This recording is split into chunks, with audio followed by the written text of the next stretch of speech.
یہ کائنات کئی سال پہلے 3 کنگڈمز میں تقسیم ہو چکی تھی۔ ایک میں گاڈز رہتے تھے، دوسرے کنگڈم میں انسان، جبکہ تیسرے انڈر گراؤنڈ کنگڈم میں شیطان رہتے تھے۔ شیطانوں کا کنگڈم میں بہت زیادہ آگ تھی جو ان کے لیے سزا تھی۔ اب زمین پر ایک برا دن آنے والا تھا جب شیاطین اپنی روح کی جگہ انسانی روح کو انڈر ورلڈ میں بھیج سکتے تھے۔ اس طرح شیطان اس جہنم کی افراتفری سے اپنی جان بچا سکتے تھے اور وہ دوبارہ ایک عام انسانی زندگی بھی گزار سکتے تھے۔ یہی وجہ تھی کہ زمین پر انسانوں کی زندگی خطرے میں پڑ چکی تھی۔ چنانچہ جنرل زانگ کو یہ ذمہ داری سونپی گئی کہ وہ ان سے انسانوں کی حفاظت کرے، کیونکہ ڈیمنز نے ہو نامی شہر پر حملہ کرنا تھا۔ پھر ہمیں ہو شہر دکھایا جاتا ہے جہاں ڈیمنز نے حملہ کیا تھا، کیونکہ شیاطین ہو کے مقامی باشندوں کی روح پر قبضہ کرنا چاہتے تھے تاکہ وہ انڈر ورلڈ سے ہمیشہ کے لیے چھٹکارا پا سکیں۔ شیطان انسانی روحوں کو پکڑنے کے بعد انڈر ورلڈ میں ایک ڈارک کرسٹل میں قید کر رہے تھے۔ وہ کرسٹل انہیں اس جہنم سے نجات دلانے میں مدد کرنے والا تھا، لیکن کوئی نامی شخص اپنی جان پر کھیل کر انڈر ورلڈ سے اس کرسٹل کو چرا لیتا ہے۔ وہ جیسے نکلنے والا ہوتا ہے، انڈر ورلڈ میں ایک چھپکلی شیطان کو اس کی عجیب حرکتوں پر شک ہوتا ہے اور وہ فوراً پیچھے سے اس کا ہوڈ اتار دیتا ہے۔ انڈر ورلڈ میں سب جان چکے تھے کہ وہ چور ہے۔ یہاں کے تمام شیاطین اپنی حالت کو ایک خوفناک شکل میں بدل دیتے ہیں اور کوئی کو مارنے کے لیے آگے بڑھتے ہیں۔ کوئی یہاں سے بچ کر تو نکل جاتا ہے، لیکن ایک جائنٹ شیطان کوئی کو تیزی سے پکڑنے کے لیے آگے بڑھتا ہے۔ وہ جیسے اس کو پکڑنے والا ہوتا ہے، وہاں پر جنرل زینگ آ کر اسے بچا لیتا ہے۔ پھر چھپکلی شیطان ان کو پکڑنے کے لیے آگے بڑھتی ہے اور لڑکی میں بدل جاتی ہے، لیکن اس کا کوئی فائدہ نہیں ہوتا کیونکہ وہ یہاں سے بھاگ چکے تھے۔ اب ڈیمن لارڈز سب سے قیمتی چیز کھونے کی وجہ سے غصے میں تھا، تو وہ فوراً اپنے اسسٹنٹ سے مدد مانگتا ہے۔ اس کا نام سنو گائیڈ تھا۔ لارڈ ڈیمن کسی بھی قیمت پر اس بادشاہی سے اس کرسٹل کو واپس لانے کے لیے سنو گائیڈ سے کہتا ہے۔ کوئی کی حالت انسانی سلطنت میں اچھی نہیں تھی۔ وہ شخص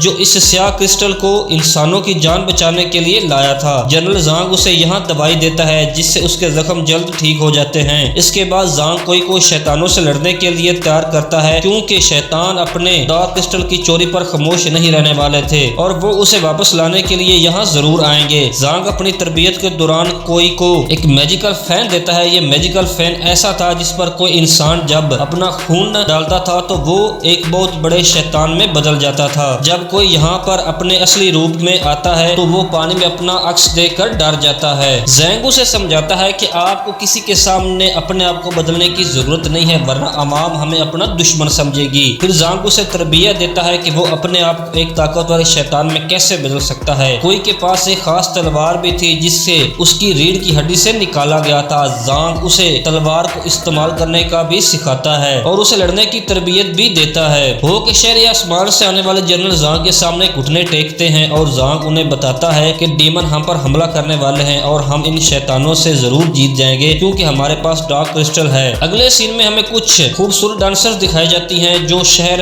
ہو میں پرفارم کرنے کے لیے آئی تھی۔ وہ تمام لڑکیاں بہت ہی دلکش تھیں اور شہر کے تمام مردوں کو اپنی طرف کھینچ رہی تھیں۔ کوئی ان ڈانسرز کی گاڑی کا معائنہ کرنے آتا ہے اور وہ وہاں ایک لڑکی کو دیکھ کر حیران رہ جاتا ہے جس نے سفید لباس پہن رکھا تھا۔ کوئی اسے دیکھ کر عجیب سا محسوس کرتا ہے۔ اس سے کہتا ہے کہ آپ پہلے کہاں گئی تھی؟ اس سوال پر وہ لڑکی ناراض ہو کر کہتی ہے کہ ہم پہلے کبھی ملے ہی نہیں، اور وہ اس سے کہتی ہے کہ میرا نام تو سنو ہے۔ کوئی نے اچانک اس لڑکی کا ہاتھ پکڑ لیا اور اس کے ہاتھ کو پکڑتے ہی وہ وہی ٹھنڈک محسوس کرتا ہے جو اس لڑکی کے ہاتھ میں تھی جس سے کوئی پیار کرتا تھا۔ پھر ہمیں 3 سال پہلے کا وقت دکھایا جاتا ہے جب کوئی ایک طالب علم تھا اور کوئی نے برفیلی رات میں اپنے گھر کے سامنے ایک لڑکی کو دیکھا تھا۔ کوئی اس سے پہلی ہی نظر میں پسند کرنے لگا تھا۔ کوئی نے اس لڑکی کو پہلی بار دیکھ کر اس کی پینٹنگ بھی بنائی تھی۔ اگلے دن وہ لڑکی خوش قسمتی سے کوئی کے گھر پہنچ جاتی ہے اور وہ لڑکی کوئی کو اپنے گھر میں رات گزارنے کا پوچھتی ہے۔ کوئی اسے اپنے گھر کے اندر لے جاتا ہے۔ وہ لڑکی جانے سے پہلے اسے سوال کرتی ہے کہ کیا آپ نے کبھی شیطانوں کو دیکھا اور کیا آپ اسے پسند کرتے ہیں؟ کوئی نے اسے جواب دیا کہ مجھے انڈر ورلڈ کے شیطانوں سے بہت نفرت ہے، میں انہیں کبھی بھی پسند نہیں کر سکتا۔ وہ لڑکی اس پر روتی ہوئی چلی جاتی ہے کیونکہ وہ لڑکی ایک ڈیمن تھی۔ اب وہ چھپکلی شیطان جو ان